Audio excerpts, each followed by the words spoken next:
السلام عليكم ورحمة الله وبركاته.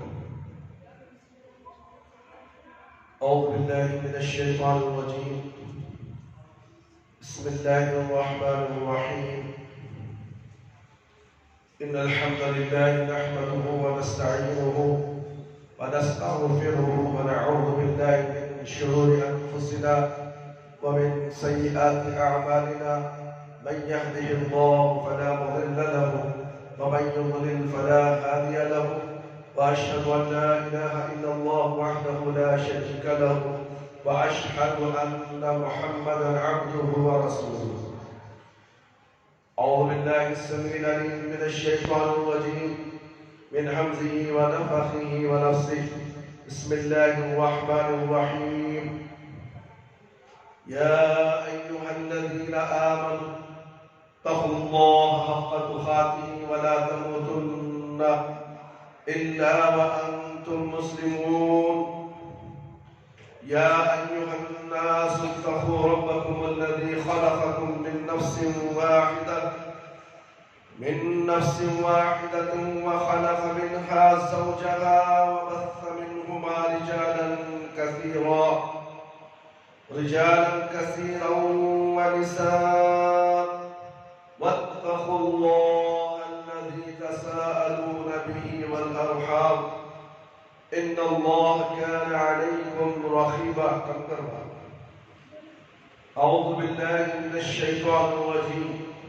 يا أيها الذين آمنوا اتقوا الله وقولوا قولا سديدا يصلح لكم أعمالكم يغفر لكم ذنوبكم ومن يطع الله ورسوله فقد فاز فوزا عظيما. أما بعد فإن خير الحديث كتاب الله وخير الهدي هدي محمد صلى الله عليه وسلم وشر الأمور محدثاتها وكل محدثة بدعة وكل بدعة ضلالة وكل ضلالة في النار. محترم دوستوں، بزرگوں، پیارے بچوں اور دیگر خواتین اسلام، آج یوم الجمعہ یعنی عید المومنین ہے. 2 رکعت نماز پڑھو جی، بیٹھو بھائی نماز پڑھو.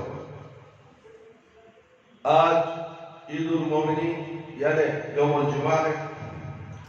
اللہ نے ہمیں عید المومنین کی نماز یعنی جمعہ اور خطبہ جمعہ سننے کا اللہ رب العالمین ہمیں موقع عطا فرمایا ہے. یہ بہت بڑی نعمت اللہ رب العالمین کی ہے کہ اللہ تعالیٰ ہمیں جمعہ کے دن خاص خطبے کا اہتمام کرتے ہوئے مسجد میں جو منبر رسول پر چڑھنے سے پہلے جو بندہ مسجد کے لیے مسجد میں داخل ہوتا ہے 1 اونٹ کا ثواب اسے دیا جاتا ہے، اور اس کے بعد آنے والے کو گائے کا ثواب، اس کے بعد آنے والے کو بکری کا ثواب، اس کے بعد آنے والے کو مرغے کا ثواب، اس کے بعد آنے والے کو انڈے کا ثواب. یہاں تک کہ جب اذان ہو گئی منبر رسول پر، اس کے بعد خطبہ شروع ہو گیا تو فرشتے جو ہوتے ہیں پہلی صف میں وہ دفتر بند کر کے بیٹھ جاتے ہیں. اس حدیث سے ہمیں یہ پتہ چلا کہ فرشتے بھی مسجد میں موجود ہوتے ہیں. کیا ہی خوش نصیب وہ بندہ ہوگا جو فرشتوں کی نظروں میں آئے گا اور جمعہ کا ثواب حاصل کرے گا. بد نصیب ہے وہ لوگ جو اپنے جمعہ کے دن بھی اذان سے پہلے جمعہ کا دن کاروبار میں، بیوی بچوں میں، نہانے دھونے میں وقت برباد کرتے ہیں اور آخری وقت میں 2 رکعت نماز پڑھنے کے لیے مسجد میں جمع ہو جاتے ہیں، جیسے کہ ان کو جمعہ کی اہمیت کا کوئی پتہ نہیں، پھر بھی کہتے ہیں کہ ہم مسلمان ہیں.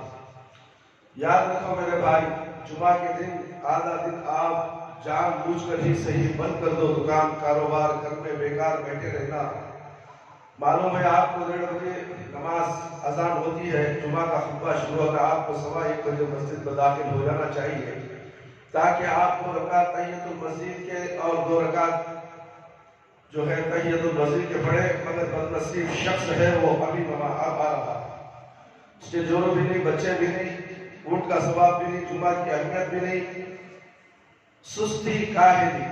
اللہ اکبر. ایسے بچوں کو اللہ تعالیٰ نیک توفیق نہیں دیتا دین کی سمجھ میں نہیں دیتا، جو دین سے دور رہنا چاہتا ہے اسے اللہ دور ہی کر دیتا ہے، اللہ قریب نہیں کرے گا میرے بھائی اور دوست۔ اس لیے ہمیں چاہیے کہ جمعہ کا اہتمام کرو، جمعہ کی بہت بڑی اہمیت آئی ہے۔ جمعہ کے دن سب سے زیادہ درود پڑھنے والا، ایک درود پر 10 رحمتیں نازل ہوں گے، 10 مرتبہ درود پڑھو، اللہ رب العالمین تمہارا پر رحمت نازل فرمائیں گے۔ اور جمعہ کے دن ہی قیامت بھی آنے والی ہے۔ کیا جس دن قیامت آنے والی ہے ہم گھروں میں رہیں، ہوٹلوں میں رہیں، پارکوں میں رہیں، کاروبار میں رہیں، کہ جمعہ کے دن ہم چھٹی لے کر مسجد کو جانے کی تیاری کریں، پانی نہا دھو کر اچھے کپڑے پہن کر خوشبو لگا کر مسجد کو آ جائیں، تو اللہ تعالیٰ قیامت کے دن گواہی دے گا کہ یہ جمعہ وقت سے پہلے مسجد میں داخل ہوتا تھا، تو اللہ رب العالمین اس کے گناہ معاف کر دیتے ہیں۔ آئیے آج کا ہمارا موضوع ہے قرآن مجید کے حکم کی نافرمانی کرنا اور اس کا مذاق اڑانا۔ میرے بھائی میرے دوست، قرآن کا مطلب ہے پڑھنا۔ قرآن کو پڑھنے کا حکم دیا گیا ہے، اِنَّا عَلَيْنَا جَمْعَهُ وَقُرْآنَهُ وَإِذَا قُرْآنَهُ فَاتَّبِعْ قُرْآنَهُ۔ سورہ قیامہ آیت نمبر 17 اور 18۔ بے شک اس قرآن کو یاد کرنا اور پڑھنا ہمارے ذمہ ہے، پڑھانا ہمارے ذمہ ہے، بس جب ہم اس کو پڑھ چکے تو اس کے بعد آپ پڑھیں۔ میرے بھائی میرے دوست، قرآن کو پڑھو، قرآن کی بڑی فضیلت آئی ہے۔ آؤ ایک حدیث میں آپ کے سامنے ملاحظہ کرو، اللہم اجعل القرآن ربیع قلبی ونور صدری وجلاء حزنی وذہاب حمی وغمی، رواہ احمد۔ رسول اللہ صلی اللہ علیہ وسلم نے فرمایا، یا اللہ قرآن مجید کو میرے دل کی بہار اور سینے کا نور بنا دے، اللہ اکبر، نیز میری مصیبت دور کرنے اور میرا رنج وہ غم ختم کرنے کا ذریعہ بنا۔ اسے احمد نے روایت کی ہے۔ میرے بھائی میرے دوست، آئیے ہم جاننے کی کوشش کرتے ہیں کہ قرآن کی نافرمانی کس طرح ہو رہی ہے اور قرآن کا مذاق کیسے اڑایا جاتا ہے۔ میرے بھائی میرے دوست، قرآن مجید کے بارے میں بعض لوگوں میں غلط فہمی پائی جاتی ہے کہ یہ کتاب بڑی مشکل ہے، اسے پڑھنا اور سمجھنا ہر شخص کے بس کی بات نہیں ہے۔ وہ کھٹکر لوگ، صرف عالم لوگ ہی اسے پڑھا اور سمجھ سکتے ہیں۔ اس غلط فہمی میں مبتلا لوگ یا تو قرآن مجید کو سرے سے ہاتھ ہی نہیں لگاتے۔ ان کے سامنے کہہ دیا گیا کہ یہ علماء کا کام ہے، مولویوں کا کام ہے، قرآن کو سمجھ نہیں سکتے، اس لیے آپ لوگ قرآن کو ہاتھ ہی نہیں لگاتے، پڑھنا گوارا ہی نہیں کرتے۔ سیدھا بیٹھو جی، کتنے بار سمجھانا تمہیں، ادھر آؤ، ادھر قبلے کی طرف بیٹھو۔ مطلع لوگ قرآن مجید کو دوسرے سرے سے ہاتھ ہی نہیں لگاتے، صرف اس کی تلاوت پر اکتفا کرتے ہیں۔ قرآن مجید کے بارے میں وہ مشکل کتاب ہونے کا تصور اس آدمی کا دھوکا ہے جس نے قرآن مجید کو کبھی پڑھنے یا سمجھنے کی کوشش ہی نہ کی ہو۔ لیکن حقیقت یہ ہے کہ انسان کی ہدایت کے لیے قرآن مجید سے بڑھ کر آسان اور عام فہم کوئی دوسری کتاب نہیں۔ قرآن کفار مکہ کو جب باتوں پر سب سے زیادہ اعتراض تھا وہ توحید رسالت اور آخرت کے عقیدے سے متعلق تھی، جنہیں قرآن مجید میں بار بار مختلف انداز سے سمجھانے کی کوشش کی گئی ہے۔ ان عقائد کو سمجھانے کے لیے سارے قرآن مجید میں کسی ایک جگہ بھی فلسفہ یا منطق کا انداز اختیار نہیں کیا گیا۔ انتہائی سادہ اور عام فہم انداز میں جا بجا سمجھانے کی کوشش کی گئی ہے۔ عقیدہ توحید سمجھانے کے لیے روزمرہ مشاہدات کا ذکر کیا گیا ہے۔ مثلا انسان کی اپنی پیدائش، زمین و آسمان کی پیدائش، گردش لیل و نہار، سورج چاند ستاروں کا طلوع و غروب، موسموں کا رد و بدل، سمندر کے سفر کے دوران کشتی کا طوفان میں پھنسنا، پھر اس سے بچ نکلنا، اس کے علاوہ بعض روزمرہ استعمال کی اشیاء پر غور و فکر کی دعوت دی گئی ہے۔ سوچو اور بتاؤ انہیں پیدا کرنے والا کون ہے؟ مثلا پانی، دودھ، شہد، پھل، سبزیاں، معدنیات، کھیت، مویشی، بھیڑ، بکریاں، گائے، اونٹ اور پرندے وغیرہ۔ اور فرمائیے میرے بھائی، میرے دوست اور خواتین اسلام، دنیا میں کوئی جاہل سے جاہل انسان ایسا بھی ہو سکتا ہے یہ کہے کہ میں نے تو کبھی زمین و آسمان نہیں دیکھے، یا ہوا میں اڑتے ہوئے پرندے نہیں دیکھے، یا بھیڑ بکریاں اور گائے اونٹ نہیں دیکھے، یا دودھ اور شہد سے ناواقف ہوں۔ حقیقت یہ ہے کہ قرآن مجید کو شروع سے لے کر آخر تک پڑھ ڈالیے، کہیں بھی آپ کو کوئی ایک آیت ایسی نہیں ملے گی جس کا تعلق انسان کی ہدایت سے ہو اور وہ عام آدمی کے عقل و فہم سے بالا ہو۔ نزول قرآن کے وقت کفار مکہ نے بے شمار اعتراض کیے، لیکن یہ اعتراض کبھی نہ کر سکے کہ یہ کتاب ہماری سمجھ سے بالا ہے، یا اسے تو صرف ہمارے خاص پڑھے لکھے لوگ ہی سمجھ پاتے ہیں۔ قرآن مجید کے بارے میں اللہ سبحانہ وتعالی نے کہا، کیا ارشاد فرمایا ہے، بالکل برحق اور سچ ہے۔ وَلَقَدْ يَسَّرْنَا الْقُرْآنَ لِلذِّكْرِ فَهَلْ مِن مُدَّكِرٍ۔ ہم نے اس قرآن مجید کو سمجھنے کے لیے آسان بنایا ہے، پھر اسے کوئی جو اس پر غور کرے، پھر ہے کوئی جو اس پر غور کرے۔ سورہ قمر آیت نمبر 17۔ دراصل قرآن مجید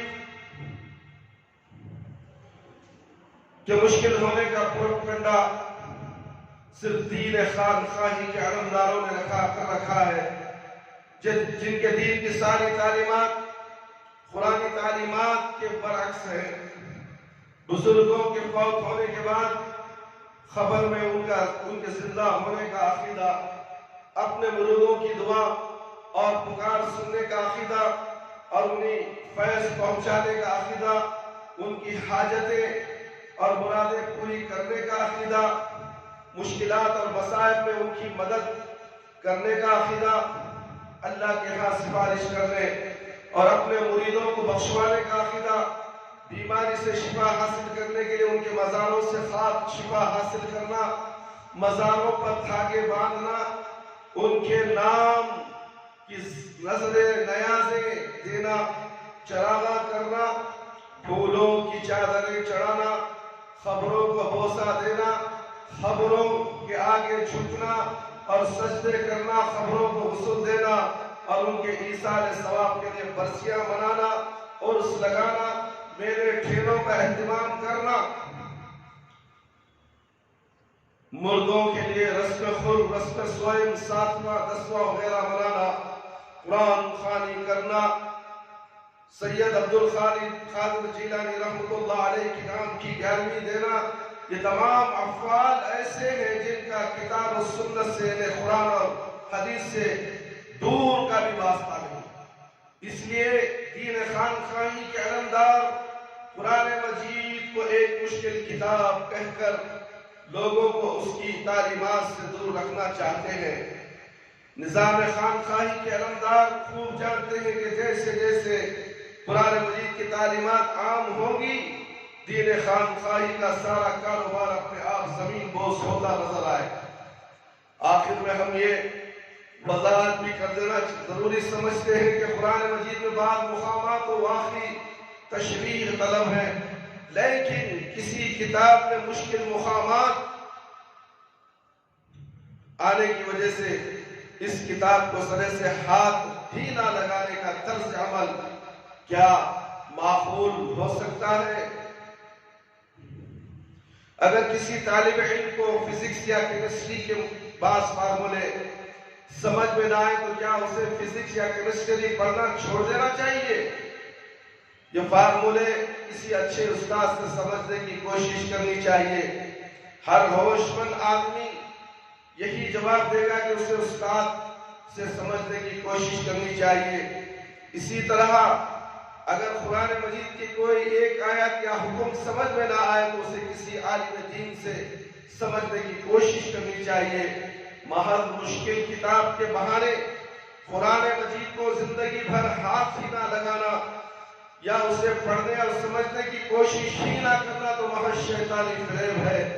اگر کوئی شخص اللہ نہ کرے اس غلط فہمی میں مبتلا ہے تو اسے فوراً اس غلط فہمی کو دور کر لینا چاہیے اور اللہ تعالیٰ سے ہدایت کی دعا کرنی چاہیے۔ اللہ تعالیٰ اس کے لیے ہدایت کا راستہ یقیناً دور آسان بنا دیں گے۔ وَقَالَ رَبُّكُمُ ادْعُونِي أَسْتَجِبْ لَكُمْ، تمہارا رب کہتا ہے مجھ سے دعا مانگو میں تمہاری دعا قبول کروں گا۔ سورۃ المومنین آیت نمبر 60۔ میرے بھائی میرے دوست، اللہ رب العالمین سے ڈریے۔ قرآن کریم کوئی مشکل کتاب نہیں، بالکل آسان، پڑھنے والے کے لیے سمجھنے والے کے لیے ایک نور ہے اور ایک ہدایت کا سرچشمہ ہے۔ اور اتنی بڑی کتاب کو ہم نے پس پش ڈال دیا ہے۔ دنیا کی ساری کتابیں کھنگا کر لائبریریوں میں جا کر گھس کر بیٹھ کر گھنٹے گھنٹے تم پڑھتے ہو۔ فجر کی نماز کے بعد آدھا گھنٹہ 1 گھنٹہ قرآن مجید کی تلاوت کرنا تمہارے بس کی بات نہیں ہے تو سوچو کہ تم کتنے بد نصیب ہو۔ اللہ نے اتارا قرآن پیارے نبی صلی اللہ علیہ وسلم کے اوپر اور کہہ دیا کہ یہ سارے عالم کے انسانوں کے لیے قرآن ہدایت ہے، مگر اس سے ہدایت لینے ہمیں نہیں آتا۔ ہم سمجھتے ہیں کہ بس بزرگان دین جو کہہ دیے وہی قرآن ہے۔ نہیں میرے بھائی میرے دوست، ایسا نہیں ہے۔ قرآن کو خود پڑھنا ہے، قرآن کا ترجمہ جاننا ہے، اس کے لیے اردو کی تعلیم بھی حاصل کرنا ہے۔ جس طرح تم انگریزی تعلیم حاصل کرتے ہو، کنڑی تعلیم حاصل کرتے ہو، ہندی تعلیم حاصل کرتے ہو اور بھی دیگر زبانیں تم حاصل کرتے ہو، کیا تم اپنی مادری زبان اردو کو حاصل نہیں کر سکتے؟ کیا اپنی مادری زبان اردو کو لکھنا پڑھنا جان نہیں سکتے؟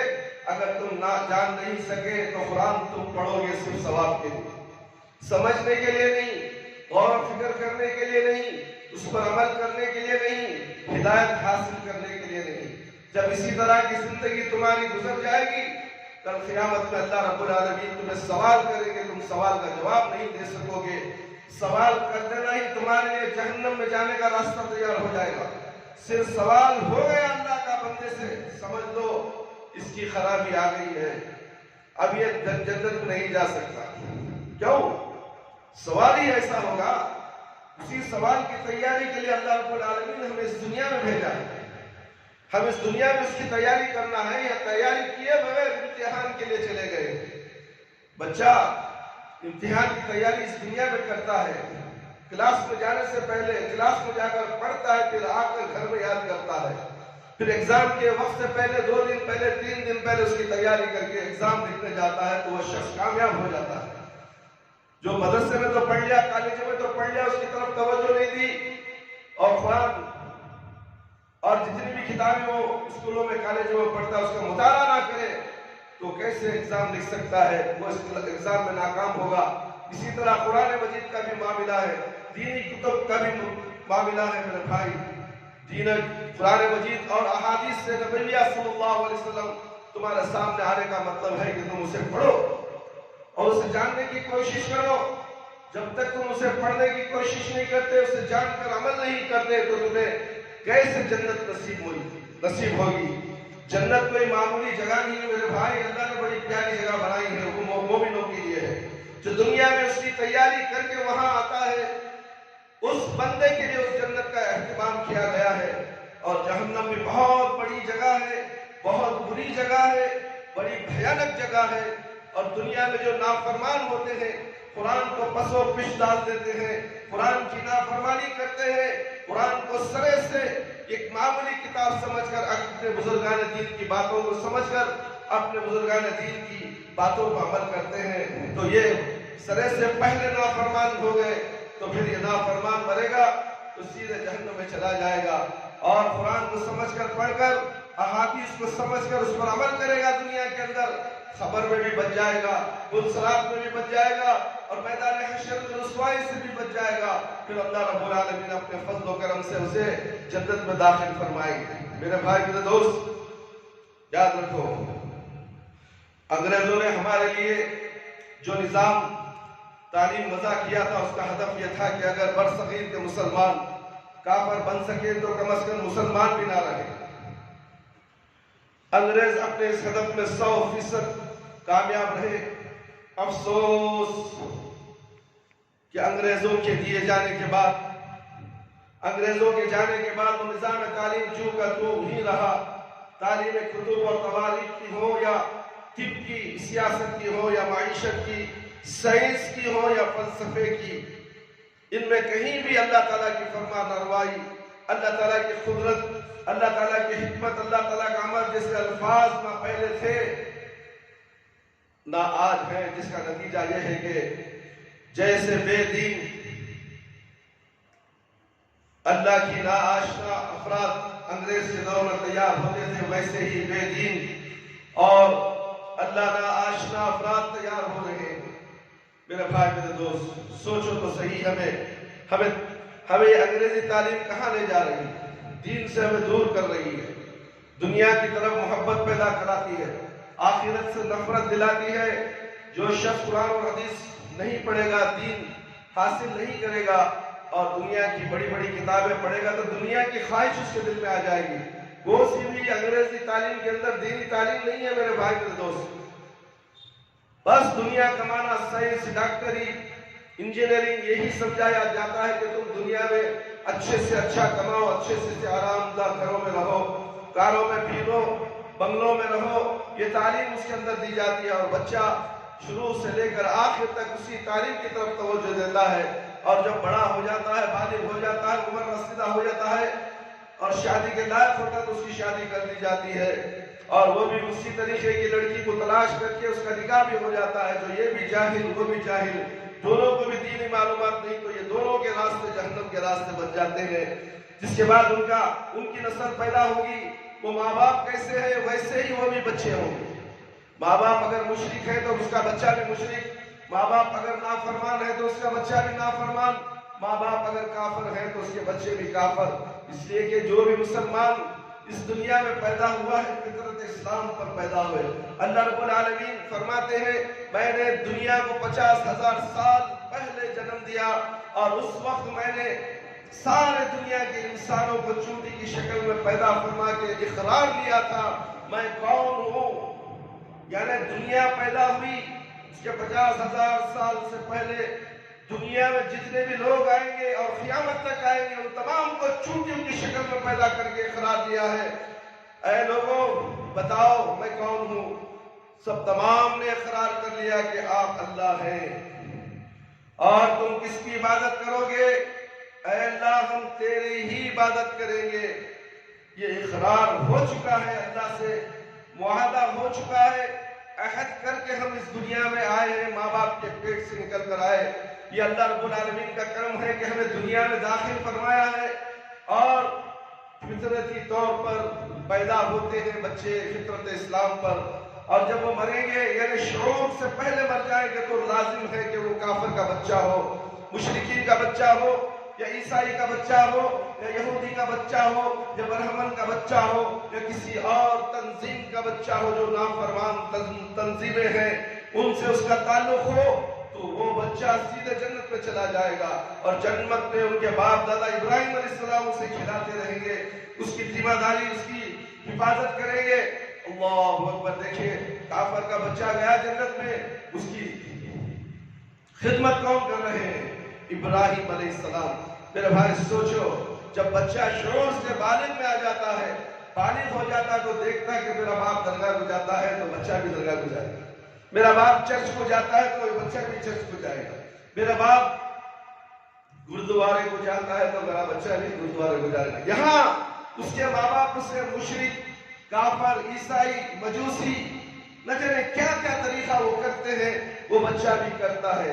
اگر اللہ ماشاءاللہ اس بچے کو قرآن اور حدیث کی تعلیم مل جائے تو فوراً اس جگہ سے ہٹ جاتا ہے، کنارہ کش کر لیتا ہے، اس لیے کہ اللہ تعالیٰ نے قرآن اتارا ہے سارے انسانوں کے لیے، پڑھنے کے لیے، ہدایت کے لیے ہمارے لیے نور ہے میرے بھائی میرے دوست۔ اب وہ بچہ پڑھنے لگ جائے گا تو ماں باپ سے کہے گا ابا جان یہ تم کرتے ہو غلط ہے، اس لیے کہ میں نے قرآن پڑھا ہے، قرآن میں اس کا حکم نہیں ہے، نہ کسی درگاہ کو جانے کا حکم ہے، نہ تعویذ لگانے کا، نہ ہاتھوں میں تعویذ، گلے میں تعویذ، پاؤں میں تعویذ، کمروں میں تعویذ، اور یہ درگاہوں میں جا کر سجدہ کرنا، ہاتھ اٹھا کر دعوت دعا مانگنا، فوٹو کے سامنے درگاہ کی فوٹو گھروں میں لگا کر، دکانوں میں لا کر سجدہ کرتے ہوئے ہاتھ اٹھا کر دعا مانگنا کی مدد کرنا، میرا کاروبار چل جائے، میری مصیبت دور ہو جائے، یہ طریقہ سنت رسول صلی اللہ علیہ وسلم سے ثابت نہیں، تو پھر آپ کیوں کرتے ہیں؟ ابا جان چھوڑ دیجئے۔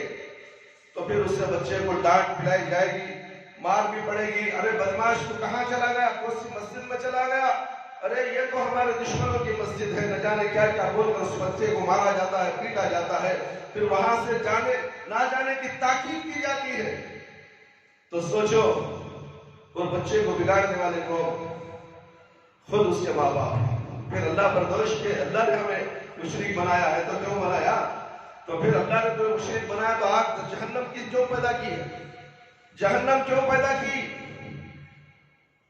اللہ فرماتا ہے کہ تم نافرمان ہو اس لیے جہنم، اللہ نے تمہیں پیدا کیا فطرت اسلام پر اور تمہیں عقل سلیم دی، اشرف مخلوقات بنایا ہے تاکہ تم قرآن کو سمجھو، اللہ کی فرما برداری کرو، اللہ کے اوامر و نواہی کی حکم کو مانو، اس کی عدولی مت کرو اور پیارے نبی صلی اللہ علیہ وسلم کی سنت پر عمل کرو۔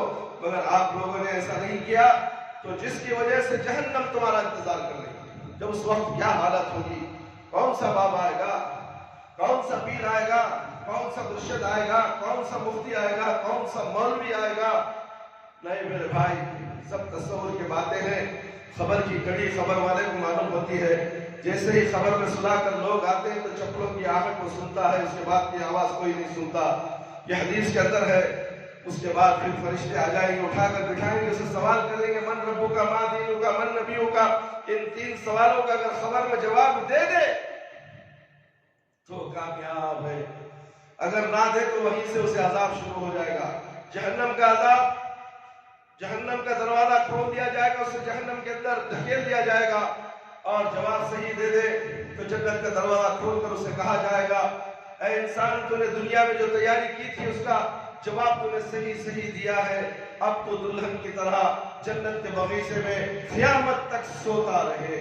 اللہ دیکھیے جہنم کے اندر فیصلہ ہو رہا ہے، جنت اور دوزخ کا، پھر سور پھونکا جائے گا، پھر اٹھایا جائے گا، پھر پلسرات کا مسئلہ آئے گا، جب وہ مسئلہ آئے گا تو یہ جو قبر میں بچ گیا وہاں بھی بچ جائے گا، اس کے اعمال کے حساب سے، جیسے جیسے اعمال اچھے ہوں گے وہ تیز رفتار میں بھاگے گا، جس کے اعمال کم ہے وہ درمیانی رفتار میں بھاگے گا، اس سے بھی اعمال کم ہے تو وہ زخم کھاتے ہوئے کٹتے ہوئے گرنے سے بچ کر نکل جائے گا، اور جو نافرمان ہے ہاتھ پیر کٹ ہو کر ٹکڑے ہو کر سب جہنم کی کھائی میں گر جائے گا۔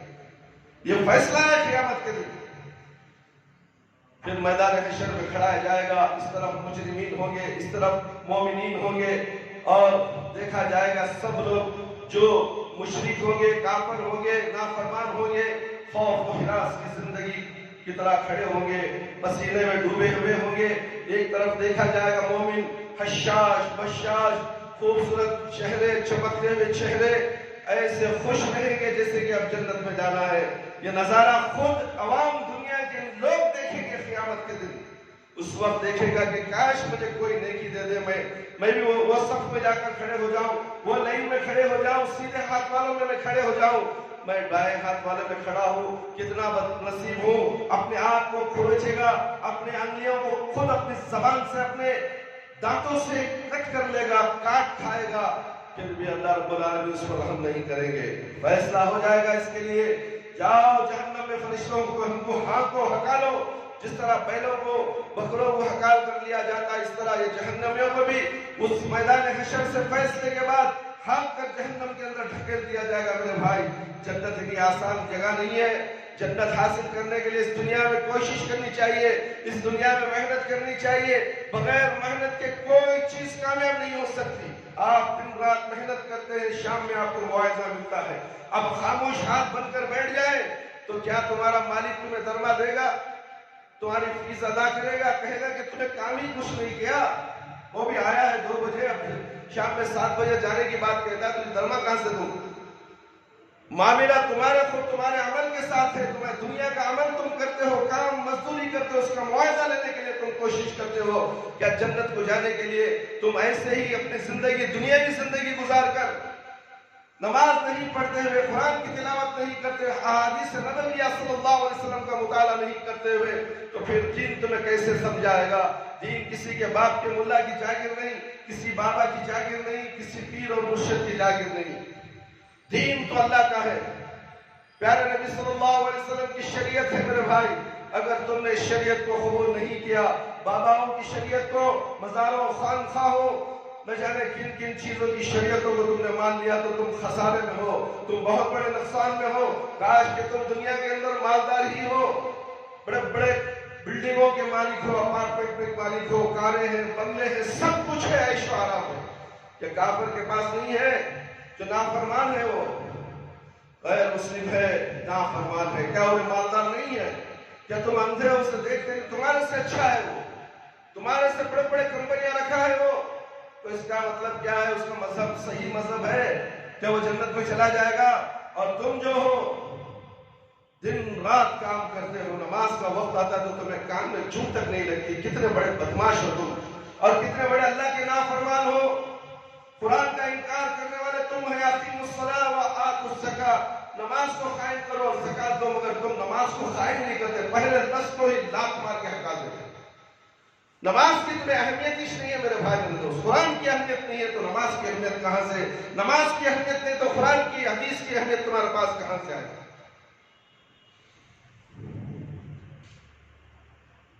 میرے بھائی میرے دوست عربی کر سکے، لیکن قرآن مجید پڑھنے اور سمجھنے کے لیے عربی زبان کو لازمی مضمون کے طور پر صرف میں شامل کرنے کی ضرورت کبھی محسوس نہیں کی گئی۔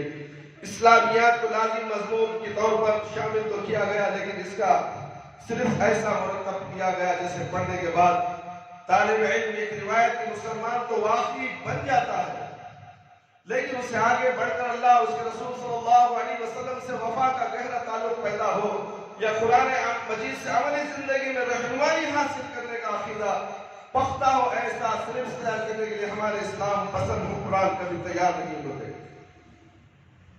میرے بھائی میرے دوست، اللہ رب العالمین سے ڈرو۔ اسلامی اقتدار اور اسلامی تہذیب کو مکمل طور پر برباد کرنے کی منصوبہ بندی ہو رہی ہے۔ اسلامی احکام اور قوانین کا مذاق اور تمسخر اڑانے کی ذرا برابر حجاب محسوس نہیں کیا جا رہا ہے۔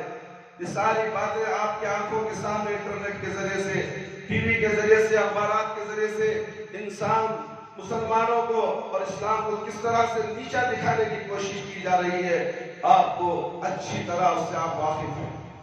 آپ جانتے ہیں، پھر بھی آپ نماز کے لیے مسجد کو نہیں آتے۔ فرصت بنی تو نماز پڑھتے ہیں، اللہ تعالیٰ آپ کو فرصت میں بھی نہیں دیکھے گا۔ اللہ تعالیٰ اپنی رحم تمہارے پر نظر نہیں کرے گا، کیونکہ اللہ کے نافرمان تو آپ نماز کے ذریعے سے ہی ہو گئے۔ فجر کی نماز، ظہر، عصر، مغرب، عشاء آپ چٹ کرتے ہیں، پھر بھی کہتے ہیں کہ میں مسلمان ہوں۔ نہیں میرے بھائی، آپ مسلمان ہوں۔ آپ کے ساتھ کافر ہوا، کیا وہ کافر نماز پڑھتا ہے؟ کبھی اسے فکر آئی نماز کی؟ سوچو تو صحیح، ہم بھی اسی طرح زندگی کر کے ہم بھی مسلمان ہیں، وہ کافر ہے، کیسا تم بول سکتے ہو؟ تم اپنے آپ کو مسلمان تو بنو، اپنے آپ کو احکام الہی کی تعلیمات پر عمل کر کر تو دیکھو، پھر کہو میں مسلمان ہوں، میرا گھرانہ مسلمان ہے، میرے بیوی بچے مسلمان ہیں۔ تم ہی نماز نہیں پڑھتے، تمہاری بیوی بھی نماز نہیں پڑھا اور بچہ بھی نماز نہیں پڑھتا، تو پھر کیسے تم مسلمان ہو؟ پھر تمہارا اسلامی گھر کیسے ہوا؟ پھر مرو گے تو کیا حالت ہوگی؟ کیا تمہارا بیٹا تمہارے لیے ہاتھ اٹھا کر دعا کرے گا؟ بولو صحیح بولو۔ تمہارے جیتے یہ تمہاری آنکھوں کے سامنے تمہارے بچوں کی تعلیمات پر غور کرو، اور یہ پکا رسید کٹوا لو اپنے بچوں سے کہ مرنے کے بعد یہ بچہ میرے لیے ہاتھ اٹھا کر دعا کرے گا۔ اور مجھے اس کا 20 سال ثواب مجھے اس سے ذریعے سے ملے گا، نہ کہ بریانی کھلا کر 100 فقیروں کو کھلانے سے 20 سال ثواب مل جاتا ہے۔ اگر تم اس طرح سوچتے ہو قرآن خوانی کرنے سے 20 سال ثواب، 10واں 20واں 40واں 30واں نہ جانے کیا کیا ثواب تم کرتے ہو، اس سے قرآن خوانی مردے کو کوئی ثواب پہنچنے والا نہیں میرے بھائی میرے دوست۔ یہ اللہ رب العالمین سے ڈرو، ڈرتے کیوں نہیں؟ عقل حاصل کرو، عقل حاصل کرتے کیوں نہیں؟ دنیا کی تعلیم حاصل کر کے عقل حاصل کرنا معلوم ہے، قرآن پڑھنا تمہیں معلوم نہیں، قرآن کے ذریعے سے ہدایت حاصل کرنا تمہیں معلوم نہیں۔ یہی قرآن تمہیں جنت میں لے جانے والا ہے، یہ اصل منزل کی طرف تمہیں لے جانے والا ہے۔ اصل منزل کو تم نے بھلا دیا، دنیاوی معمولی منزل کو تم ایک بہت بڑا اہمیت سمجھ کر دنیا میں کمانے کے لیے، یہی تو ہے، یہ تمہارے لیے بربادی کے لیے ہے۔ تم دنیا کی بڑی سے بڑی تعلیم حاصل کر دکانوں میں آفیسوں میں کام کرتے ہو، بڑی بڑی موٹی موٹی تنخواہیں لیتے ہو، یہ تمہاری تنخواہیں حرام ہو جائیں گی۔ یہ تم اسلام کی تعلیمات سے بہرور ہو، قرآن و حدیث سے دور ہو، قرآن سے دور ہو۔ قرآن کے اندر جو احکامات ہیں اس پر عمل کرنا آپ کے لیے ضروری ہے۔ جب پڑھو گے، جب قرآن کی تعلیم حاصل کرو، اردو پڑھو گے تو تمہیں قرآن کا ترجمہ معلوم ہوگا، تم سرے سے اردو پڑھنا ہی نہیں چاہتے۔ دنیا کی زبان ہے تو مکمل باقاعدہ اس لیے کہ وہ پیسے کمانے والی مشین ہے، اسے ضرور پڑھو گے۔ یہ پیسہ جو تم اس مشین سے کماتے ہو، یہ مشین یہیں رہ جائے گی دنیا میں، اور تمہارا پیسہ بھی یہیں رہ جائے گا اور تمہارے ساتھ آنے والا نہیں میرے بھائی میرے دوست۔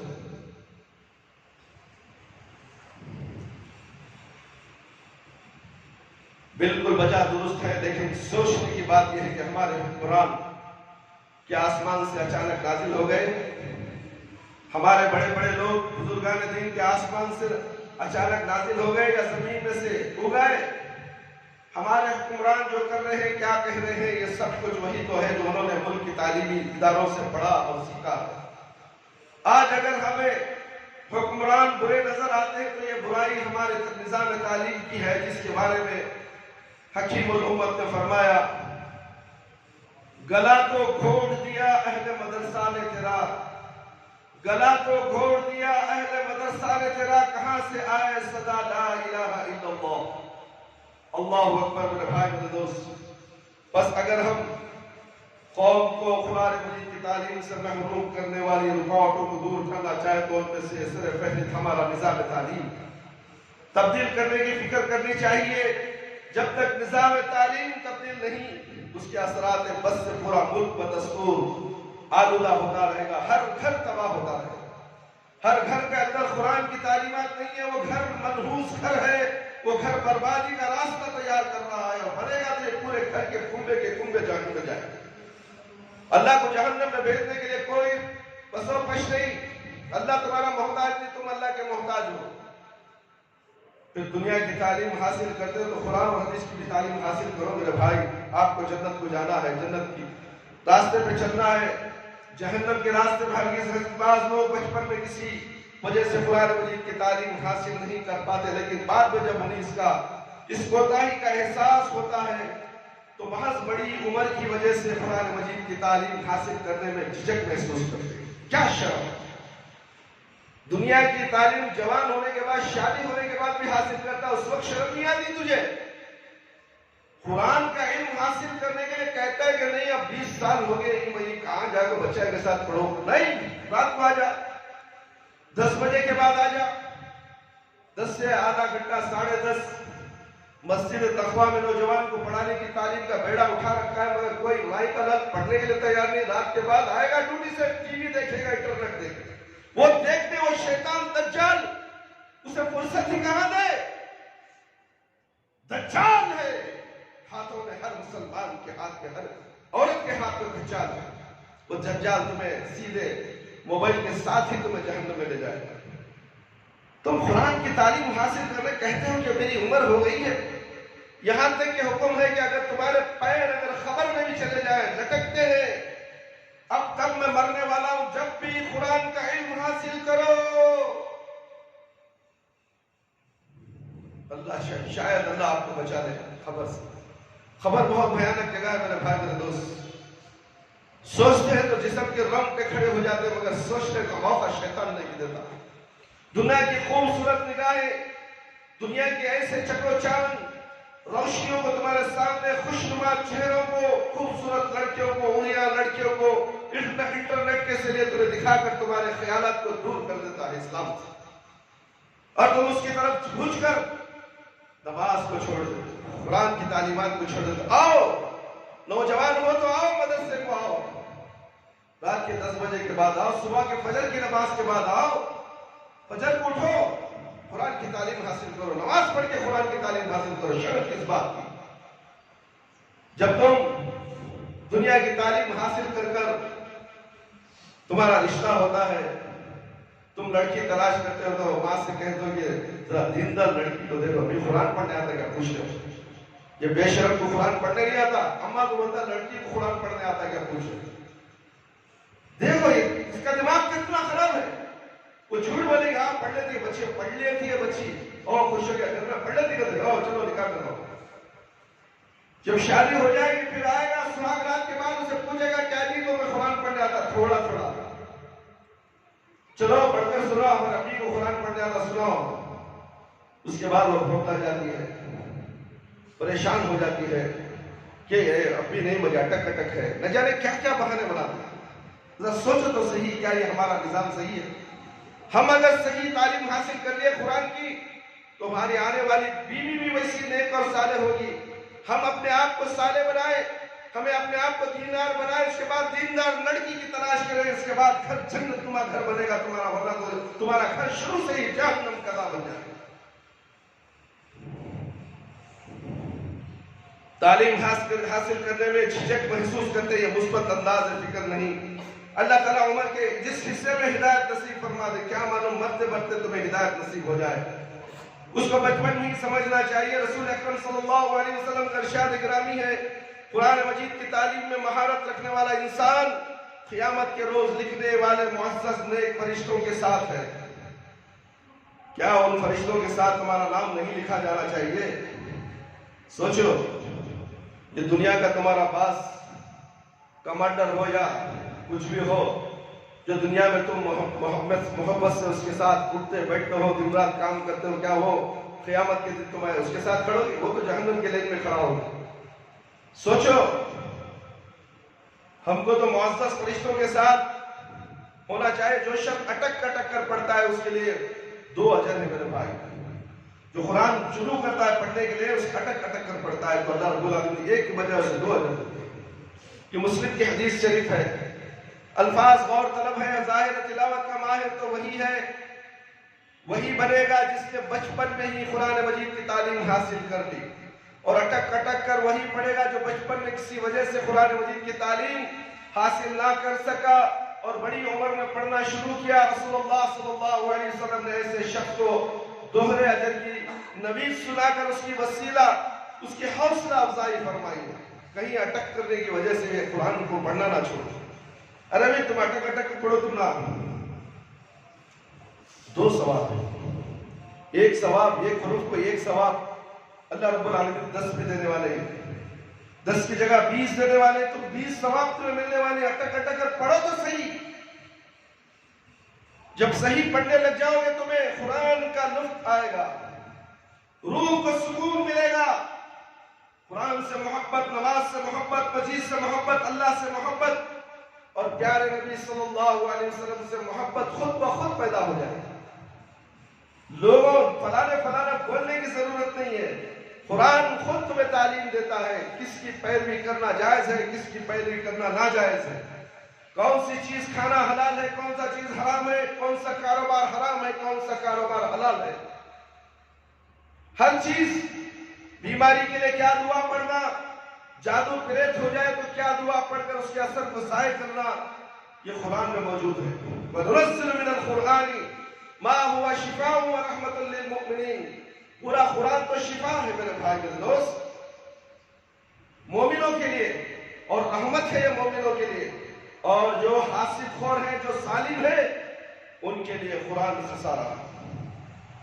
کتنے جادوگر جادو کر دیتے ہیں، وہ جادو کا علاج جادو سے توڑنے کی کوشش کرتے ہیں، مگر جادو جاتی نہیں ہے، ہمارے پاس آ جاتے ہیں۔ ہم جب ان کی تعویذ نکالتے ہیں گھروں سے تو پتہ چلتا ہے کہ اس کے اندر شیطان سے مدد مانگی جاتی ہے۔ تم کیا سمجھتے ہو اس میں قرآن پڑھ کر لگایا ہے؟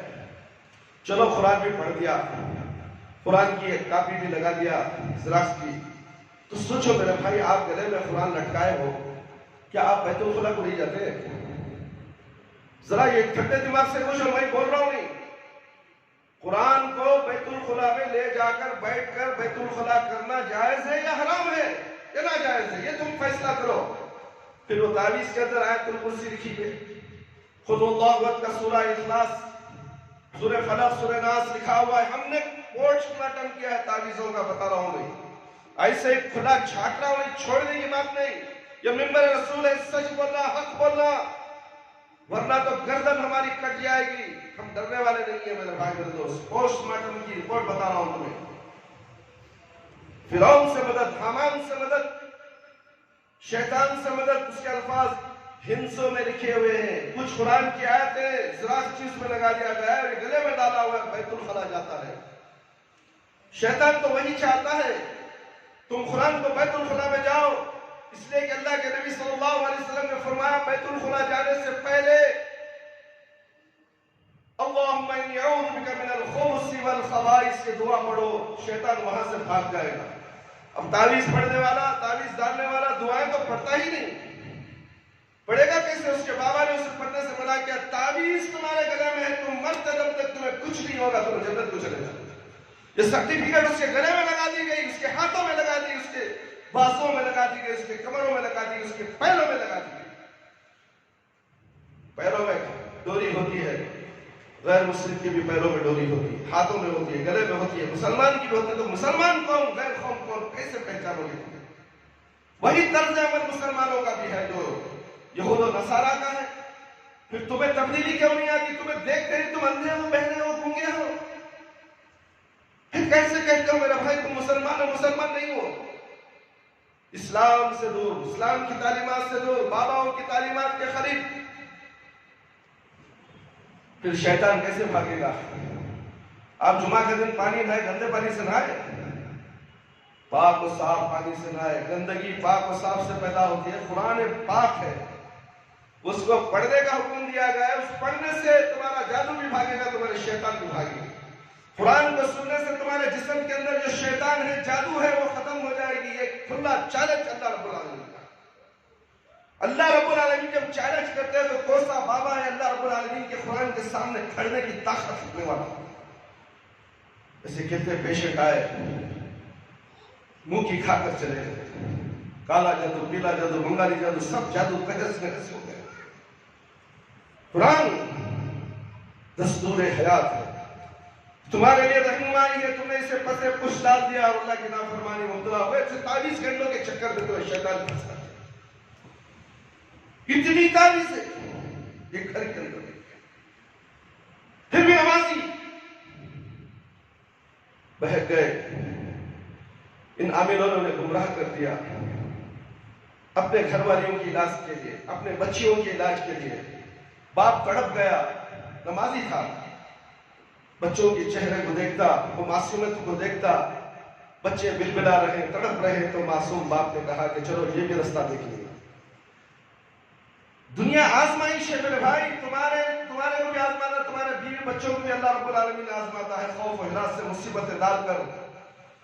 یہ دنیا آزمائش کی جگہ ہے، یہاں سے کوئی مائی کا لال بغیر آزمائش کے اس دنیا سے جاتا نہیں۔ یہ کان کھول کر سن لو، حسبنا اللہ و نعم الوکیل، دعا پڑھو یہ آزمائش وقت پر، مصیبت کے وقت پر، اللہ تو ہمارے لیے کافی ہے۔ تعویذ کی ہمیں ضرورت نہیں ہے، بابا کی ہمیں ضرورت نہیں، یہ جھوٹے بکار عالموں کی ضرورت نہیں، عاملوں کی۔ جس نے تعویذ کو ہاتھ لگایا اس نے شرک کیا، جب گلے میں پہن لیا تو کیا ہوا؟ سب سے بڑا مشرک ہوا، اور مرے گا تو سیدھے جہنم میں جائے گا۔ نمازی تو داڑھی تو چھوڑ لے، ٹوپی پہن لے، سفید ٹوپی، سفید شریف، سفید جبہ، سفید داڑھی، سندل کا عطر لگا لے، دور سے آ رہا تو خوشبو مہک رہی ہے جہنم کو جانے کی۔ دلے میں تعویذ، گھر میں تعویذ، شیشیاں ہیں، بندشیں ہیں، نہ جانے کیا کیا ہم نے سب اکھاڑ پھینکا ہے میرے بھائی، سب کو اکھاڑا ہے آنکھوں کے سامنے۔ پھر علاج قرآن سے ہوا، شفا آیا، خوش ہو گئے. اللہ نے ہمیں بچا لیا میرے بھائی میرے دوست. انہوں نے کہا اللہ نے ہمیں بچا لیا. ہم اسی طرح 6 سال سے پریشان حال ہیں. آن کی آن میں اللہ نے ہمیں بچا لیا، قرآن ہمیں بچا لیا، اللہ ہمیں بچا لیا. فَإِذَا مَرِضْتُ فَهُوَ يَشْفِينِ. جب بیمار ہوتا ہے تو اللہ شفا دیتا ہے. قرآن کی آیت ہے میرے بھائی. فَإِذَا مَرِضْتُ فَهُوَ يَشْفِينِ. جادو ہو گیا، شک ہے. نظر ہو گیا، شک ہے. پڑھو سورہ فاتحہ 7 مرتبہ، 3 مرتبہ سورہ اخلاص پڑھو، 3 مرتبہ سورہ فلق پڑھو، 3 مرتبہ سورہ ناس پڑھو. پانی میں دم کرو، پی جاؤ، اپنے آپ پر دم کر لو، پھونکو، چہرے کو پورا مسل لو. 5 وقت کی نماز ضرور. اگر نماز چھوڑ کر یہ عمل کرو گے کہ عمل تمہارے کام نہیں آنے والا. حضرت بولتا نہیں پڑھ لو، میں پڑھ لیتا ہوں. نہیں، فجر کی پابندی، ظہر کی پابندی، عصر کی پابندی، مغرب عشاء، ہو سکا تو تہجد کی بھی پابندی. جتنے بھی پریشانیاں ہیں، تہجد کی نماز میں اٹھ کر 3:30 بجے 4:30 بجے اٹھ کر اللہ رب العالمین سے رو کر دعا کرو. اللہ تعالیٰ آپ کی تکلیف کو دور کر دے گا، آپ کی روزی میں بڑھوتری عطا کرے گا، صحت یابی عطا کرے گا، گھر کے دلیدر آئے گی، منحوسیت چلے جائے گی. یہ ہے عمل، صحیح عمل یہ ہے. تعویذ نہیں، گنڈ نہیں، خبروں کے دورے نہیں، چکر نہیں، عرس میلے ٹھیلوں میں جانا ضروری نہیں ہے. حرام کی جگہ تم جاؤ گے تو حرام شیطان وہاں رہے گا. جاؤ درگاہ میں دیکھو عورتیں بے پردہ گھومتی ہیں، نظر نہیں آتا تمہیں؟ عورت کو قبرستان جانے کی اجازت نہیں ہے. اور کیا خبر دی تو کیا ہے وہاں؟ مقبرہ جو ہے وہ خبر ہے. 9 من مٹی کے سویا ہوا تمہارا پیر اور مرشد، کیا وہ سن سکتا ہے؟ سننے والے 7 طرف بلا نہیں. ساری دنیا، یہ دنیا کے درمیان کتنی دنیا ہے وہ اللہ رب العالمین کو معلوم ہے. تمام خلق کی باتیں سننے والا اللہ رب العالمین، جنات کی باتیں سننے والا. اور بھی بہت سی مخلوقات ہیں دنیا اور آسمان کے درمیان، ہمیں معلوم نہیں. سائنسدان بھی ابھی تک جان نہیں سکا اتنے مخلوقات ہیں. سمندر کی پوری مچھلیاں اللہ کی مخلوقات. سب سے زیادہ جانوروں میں سمندر کا جانور ہی چیز سب سے زیادہ ہے، وہ بھی اللہ سے دعا مانگتا ہے. مسلمان فجر میں اٹھ کر دعا نہیں مانگتا. سمندر کے اندر بڑی گہرائی، کالا پہاڑ، کالی چوٹی ہے، اور سمندر کے پتھر، دونوں پتھروں کے درمیان سے اللہ سے دعا کرتے ہیں، اللہ میں بھوکی مجھے روزی دے دے. وہ آواز سننے والا وہ رب العالمین. اور تم کہتے ہو کہ مردے کے سامنے یہ مردہ سنتا ہے؟ کیا عقل ہے میرے بھائی؟ سوچو تو صحیح ذرا. کیا مرنے سے پہلے جب مر گیا وہ اپنے جسم کے کپڑے نکال لیا؟ بولو، کچھ وصیت کر دی اس نے مرتے وقت؟ کیا وہ خود نہا لیا؟ بولو تو صحیح. کیا اس نے کفن پہن لیا؟ بابا ہے نا بھائی، قدرت آ گئی نا، اللہ ہو گیا نا، تو سب کچھ وہ کر لینا چاہیے نا. خود چل کر قبرستان بھی چلے گا، مسجد بھی آ گیا، جنازے میں نمازہ بھی ہو گئی، 4 کندھے پر لے کے جانے والے کوئی اور لوگ اسے. کیا خود خبر کھودوا کر یا خود خبر میں سو کر خود مٹی ڈال لیا؟ سوچو سوچو، سوچنا ہے. شیطان سوچنے نہیں دیتا. باباؤں کی باتوں پر عمل کرنے کے لیے تمہیں چھوڑ دیتا ہے. شیطان تمہارے ساتھ ایک شیطان ہمزاد ہے.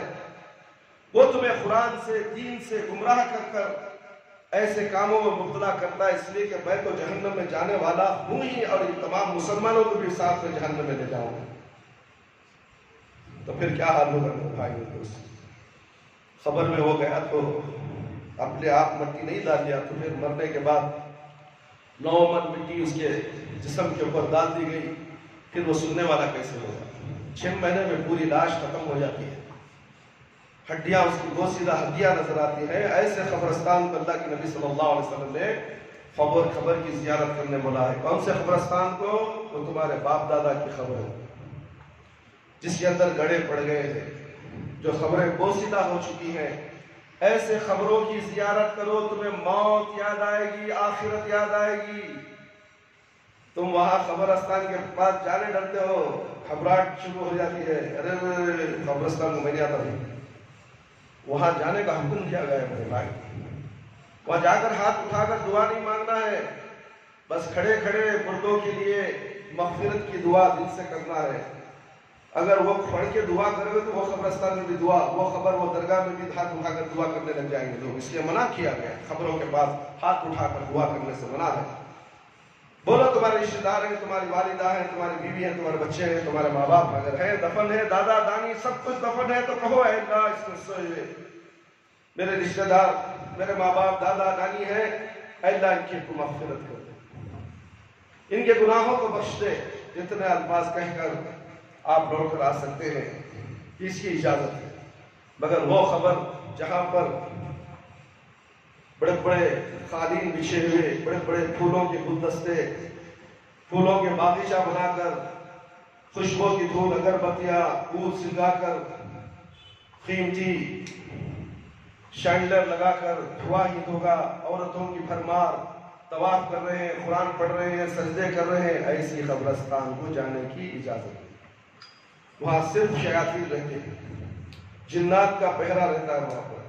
اب کوئی عورت جاتی ہے تو پسند آ گیا، اس کے اوپر سوار ہوتا ہے، اس کے بعد پھر وہاں جانا سلطان میں گندگی میں گندگی صاف ہوتی ہو جاتی ہے، پھر وہ گندگی 3 مہینے تک پاس ہوتی ہے، پھر آ جاتا ہے، پھر روز بابا کہنے جاؤ، پہلے 50,000 لیا، اس کے بعد ایک بھائی بہت خطرناک آ گیا، اس نے 5 پھن والا پیٹ کو بیٹھا ہے، کسے دکھ رہا ہے اسے جن نظر ہی نہیں آتا، چھپی ہوئی چیز ہے، مگر یہ کہتا ہے کہ 5 قسم کا جن، 5 پھن والا جن تیرے پیٹ میں بیٹھا ہے، اسے نکالنے کی 1 لاکھ روپے ہوگا۔ پہلے 50,000 دیے تھے نا، وہ تو چلا گیا، دوسرے آگے 100 بھی دو۔ یہ سلسلے میں اسی طرح پاؤں کا معذور، دماغ کا معذور، پھیپڑے ختم، کڈنیاں ختم، 100 برباد ہو کر بستر موت پر پڑ جاتا ہے۔ اگر اللہ اسے توفیق دی تو قرآن کی طرف دوڑ کر آتا ہے کہ حضرت قرآن پڑھانے والے ہیں، قرآن سے علاج کرنے والے ہیں، وہاں چلے جائیں گے۔ وہاں آ گیا تو اللہ اسے ہدایت دیتا ہے، اللہ اسے شفا دیتا ہے، ورنہ تو بابا قرآن جو پڑھنے والا وہ بھی شفا نہیں دیتا میرے بھائی، اللہ شفا دیتا ہے۔ یہ نیت سے آ کر قرآن پڑھتا ہے، اللہ مجھے شفا دینے والا، یہ بابا یہ تعویذ یہ گنٹ سب شفا دینے والے نہیں، میں اللہ کا قرآن سننے کے لیے وہاں تو چلے جاؤں گا، مجھے وہاں لے کو چلو میرے بندوں، میرے دوستوں، میرے گھر والوں، میرے رشتہ داروں۔ کتنے لوگ ایسے تڑپ رہے ہیں معلوم ہے، باباؤں کے چکر میں آ کر گھر میں پڑ گئے، آنکھ کی روشنی تک چلے گئی ہے، پیر کی ہڈی نرم ہو چکی ہے، نوجوان ہے، سالوں سے گھر میں جن پکڑا، اس کے بچے کو اٹیک ہوا، اس کی بیٹی کو اٹیک ہوا، نہ جانے کیا کیا مصیبتیں۔ تھوڑی دیر کے لیے شفا ملتی ہے، شیطان کی اللہ نے ہدایت دی، طاقت کو دے کر شفا کی دینے کی، تاکہ میرا بندہ اس امتحان میں کامیاب ہوتا ہے یا نہیں۔ دجال بھی آنے والا ہے نا، دجال کہے گا نا یہ ہاتھ میں جنت ہے، اس میں دوزخ ہے، میرے پر ایمان لاؤ، اس وقت کیا کرو گے؟ اسی طرح یہ دجال ہے، جتنے بھی ہیں یہ شیاطین دجال ہے، اگر ان کے ذریعے سے فائدہ ہو گیا تو سب جو نقصان ہی ہے، سو فائدہ نہیں ہے، تھوڑے دن کا ہے۔ 6 سال 2.5 سال 10 سال ان کے چکروں میں گھوم گھوم کر اللہ کے فضل سے آ کر ہیں، اللہ نے انہیں شفا دی ہے، 10 دن میں، 15 دن میں، 1 مہینے میں، 21 دن میں شفا یاب ہو کر گئے میرے بھائی کو۔ قرآن کا معجزہ ہے، ہم قرآن کو چھوڑ دیں گے تو ہم گمراہی کے دلدل میں پھنس جائیں گے، تو اس لیے ہمیں قرآن کی تعلیم حاصل کرنا چاہیے۔ بڑی عمر میں پڑھنا شروع کیا، رسول اللہ صلی اللہ علیہ وسلم نے فرمایا کہ 2 اجر ملیں گے، یعنی 20 اجر ملنے والے ہیں اسے۔ آپ صلی اللہ علیہ وسلم کا ارشاد گرامی علم سیکھنا ہر مسلمان پر واجب ہے۔ جبرانی کی روایت ہے، حدیث شریف میں سیکھنے کے لیے عمر کی کوئی قید نہیں لگائی گئی، بوڑھا ہو جوان ہو، خبر میں پیر رکھنے والا ہو، اسے قرآن کا علم حاصل کرنا بہت ضروری ہے۔ صحابہ اکرام رضی اللہ عنہ مختلف عمروں میں ایمان لاتے رہے، کفر میں تھے صحابہ اکرام، پیارے نبی صلی اللہ علیہ وسلم کی تعلیمات سے ایمان میں آتے گئے، مختلف عمروں میں تھے، کوئی 60 سال کا، کوئی 80 سال کا، کوئی 70 سال کا، کوئی 20 سال کا، کوئی 11 سال کا، مختلف عمروں میں لاتے رہے، اور جس عمر میں ایمان لاتے تو فوراً قرآن مجید کی تعلیم حاصل کرنے لگ جاتے۔ آج ہم ماں باپ کے مسلمان گھروں میں پیدا ہوئے ہیں، مگر قرآن پڑھنے کی ہمیں توفیق نہیں۔ کفر سے اسلام میں آنے کے بعد انہیں سب سے پہلے قرآن اٹھاتا ہے، اللہ کا قرآن، یہ اللہ نے کیا کہا، ہمیں کیسے زندگی گزارنی ہے، کیسا جینا ہے، کیسا مرنا ہے، مرنے کے وقت ہمارا معاملہ کیا ہونا ہے۔ یہ مسلمان کے گھر والے، اس کی بیوی اور اس کے بچے بھی اس کی طرف توجہ دینا نہیں چاہتے، اس لیے کہ تعویذ کے چکر میں پھنس چکے۔ جب تک اس چنگل سے نہیں نکلتے اور تعویذوں کو اٹھا کر نہیں پھینک دیتے، جب تک قرآن کا تعلیم حاصل کرنا تمہارے کچھ فائدہ پہنچانے والا نہیں، نہ تمہاری نماز تمہیں کچھ فائدہ پہنچائے گی۔ جس کے گلے میں تعویذ ہے اس کی نماز نہیں ہوتی۔ لکھ کر رکھ لیو، لکھو رکھ لیو، دیکھنا ہے تو خبر میں دیکھ لیو۔ اب لکھو رکھ لیو تو لکھ لیا میں تعویذ پہن لوں، اچھا چھونا بھائی من کو دیکھ معلوم ہوتا ہے مرے باتیش نہ پورا فیصلہ ہونے والا ہے خبر میں، من ربو کا مادینوں کا من نبیوں کا۔ تعویذ بچائے گی قیامت کے دن جب دوسرا سور پھونکا جائے گا، گلے میں تعویذ کا پھندا ہوگا اور اٹھایا جائے گا اسے، کیسے یہ لٹکتے ہوئے پھانسی کے پھندے کی طرح اٹھے گا۔ لوگ کہیں گے یہ دیکھو تعویذ گھنٹے کا پجاری۔ اللہ اکبر، نیک لوگ مومن لوگ اسے دیکھ کر افسوس کریں گے اللہ نے ہماری حفاظت فرمائی۔ جس نے تعویذ مرتے وقت نہیں لگایا، اس سے پہلے ہدایت مل گئی، وہ بچ گیا، وہ کہے گا ہائے افسوس میں بھی اسی طرح عمل کرتا تھا، اللہ نے مجھے بچایا۔ آؤ قرآن و حدیث کی طرف، آؤ قرآن تعلیم کی طرف۔ تو قرآن مجید کی تعلیم حاصل کرنے ایک حدیث میں آپ صلی اللہ علیہ وسلم نے ارشاد، اللہ تعالیٰ بندے کی توبہ قبول فرماتا ہے جب تک انسان پر نزا کا عالم طاری ہوتا ہے۔ ترمذی ابن ماجہ کی روایت اس حدیث سے شریف میں یہ بھی اس بات کی ترغیب موجود ہے کہ مسلمانوں کو موت سے پہلے جب بھی اللہ تعالیٰ توفیق عطا فرمائے قرآن مجید کا علم حاصل کرنا چاہیے۔ یہ کس کا فرمان؟ میرا نہیں، میرے باپ کا نہیں، کسی ملا مولوی کا نہیں، اللہ رب العالمین کا، جس نے تمہیں پیدا کیا ہے اور تمہیں اقرار کر کے آیا تھا اللہ سے کہ میں اللہ تیری عبادت کروں گا، اور دنیا میں آ کر تم مشرک بن گئے، بدعتی بن گئے، مجوسی بن گئے۔ ملا مولوی نے تمہیں کیا پڑھایا وہ پڑھ لیے۔ یہاں بتا رہا ہے اللہ تعالیٰ قرآن کا علم حاصل کرو اور اس میں خطاً کوئی جھجک و شرم کی محسوس بھی نہ کرو۔ اطلبوا العلم من المہدی الى اللحد، یعنی ماں کی گود سے لے کر خبر تک علم حاصل کرو۔ بس قرآن مجید کا علم حاصل کرنے میں کسی آدمی کو جھجک محسوس نہیں کرنی چاہیے، خواہ انسان بالکل بڑھاپے کی عمر میں ہی کیوں نہ پہنچ جائے۔ کیا معلوم کہ خلوص دل سے نیت اور ارادہ کرنے پر ہی اللہ تعالیٰ گزشتہ زندگی کے سارے گناہ معاف فرما دے۔ قرآن کی تعلیم، قرآن عمر رسیدہ ہو گیا، گناہوں پہ لت مت ہو چکا تھا، شرک میں مبتلا تھا، قرآن کی تعلیمات حاصل کرنے کی وجہ سے اسے عقل آ گئی، میں نے اب تک جو کچھ کیا وہ غلط تھا، اب میں نے توبہ کر لی ہے تو اللہ رب العالمین اس کی توبہ قبول کر لیتے ہیں۔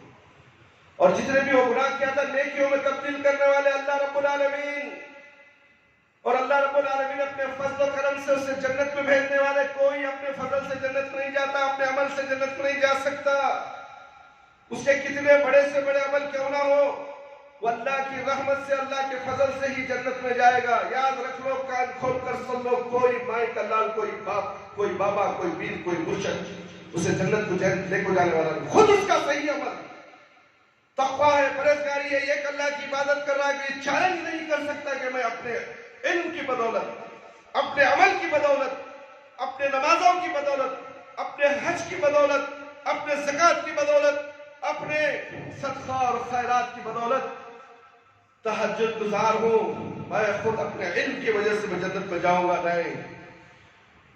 اللہ رب العالمین کہیں گے تیری ایک آنکھ کی پتلی جو ہے ایک ترازو میں رکھ، اور ایک پورے تیرے اعمال ایک ترازو میں رکھ، شرمندہ ہو جائے گا، اے اللہ نہیں، توبہ استغفر اللہ، میں تیرے رحم سے رزق دے جاؤں۔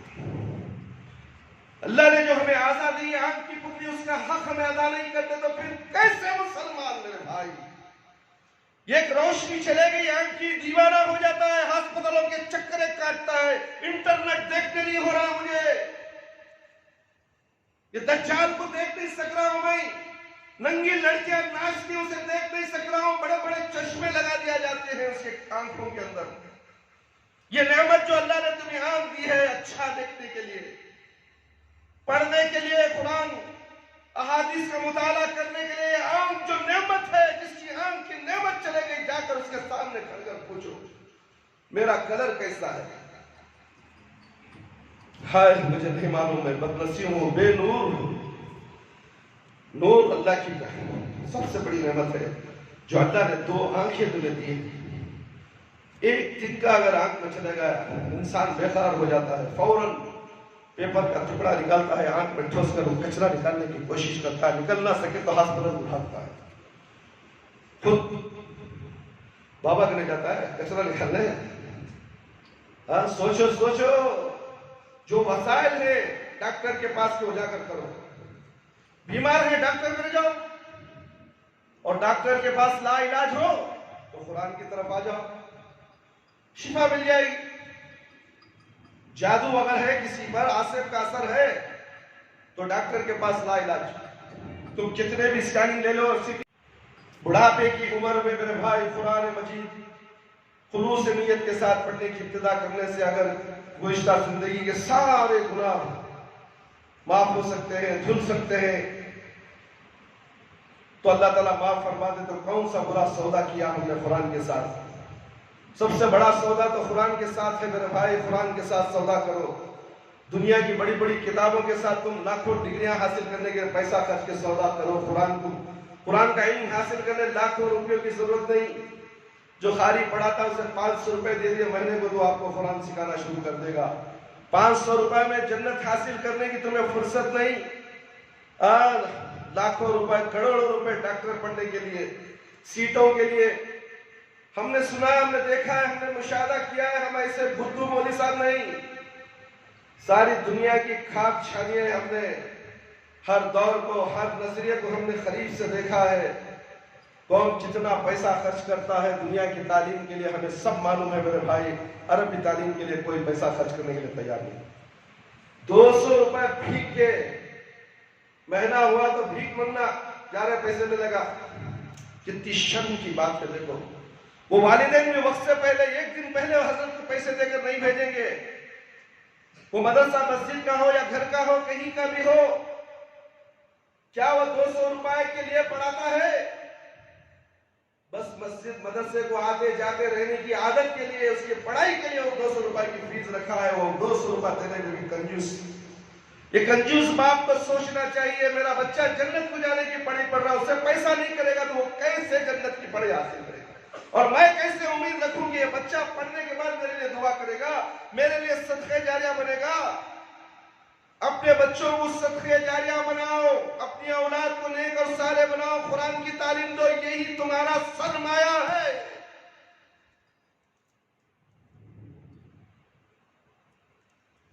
اپنے بچوں کو ضائع مت کرو۔ اس مسجد کے اندر جو مدرسہ ہے، مدرسہ تعلیم القرآن، یہاں قرآن کی تعلیم اور اردو کی تعلیم بھی دیتی ہے، اور نوجوانوں کو بھی تعلیم ہے۔ شرمانے کی ضرورت نہیں، آ جاؤ فجر کی نماز کے بعد۔ کیوں سوتے ہو بستروں میں؟ وہ آپ کا بسترا ہے جو صبح میں نماز کے وقت تم گھروں میں سوتے ہو، وہ گھر منحوس ہے، اس گھر کو آگ لگانے کا حکم ہے، اور تم پھر بھی آگ پہ سو رہے ہو۔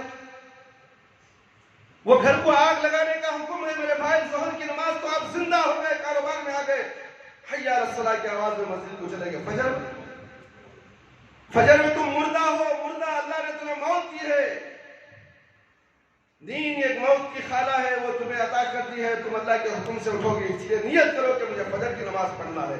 اگر تم نیت کر کے سو جاؤ، رات میں تمہاری روح خبز ہو جائے تو انشاءاللہ نماز کی حالت میں تم اس دنیا سے جاؤ گے۔ اللہ